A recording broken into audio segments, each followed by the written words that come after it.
ለእግዚአብሔር ለአምላካችን ይሁን። ዛሬ በጣም ደስ የሚል የምስራች እና ለትውልድ የሚሆን መልካም ለብዙ ሰዎች እረፍት የሚሰጥ ድንቅ የሆነ መጽሐፍ ይመረቃል። የጸጋው ቃል ሙላት ቤተክርስቲያን ዋና መጋቢ የሆነው ኤርምያስ ተዘራ ጋብቻ ትኩረት ያልተሰጠው የእግዚአብሔር ተቋም በሚል ርዕስ መጽሐፍ ለትውልድ፣ ለቤተሰብ፣ ለወጣት፣ ለምድሪቱ አዘጋጅቷል። በዚህም እግዚአብሔር ስለረዳው እግዚአብሔር ይመስገን እያልኩ የመጽሐፉ ይዘት አንደኛው ትኩረት ያልተሰጠው የእግዚአብሔር ተቋም የሚል መጽሐፍ እስካሁን በዚህ ርዕስ ስላልቀረበ ይህንን መጽሐፍ ሁሉ ሰው ገዝቶትና አንብቦት በመገኘትም የበረከቱ ተካፋይ እንዲሆን በማሰብ ይሆን። ሁለተኛው በብዙ አቅጣጫ ያልተመለሰ እንቆቅልሽ የትዳር ተግዳሮቶች አሁን እንደውም ምድራችን ላይ ያለውን ብዙ ጥያቄ የሚመልስ መጽሐፍ እንደመሆኑ መጠን በዚህ መጽሐፍ ላይ ምረቃው ላይ በመገኘት እግዚአብሔር እንድታከብሩና የበረከቱ ተካፋይ እንድትሆኑ በጌታ ፍቅር ይጋብዛል። አድራሻ የአዳማው ምስራቅ ሸዋ ፍርድ ቤት ጎን WTC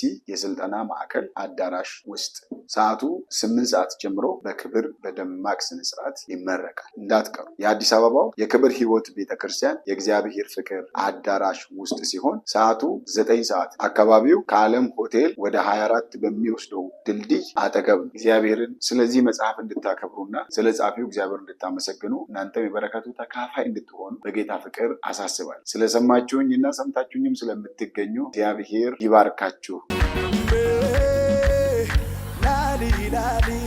Hojii gooftaadhaani.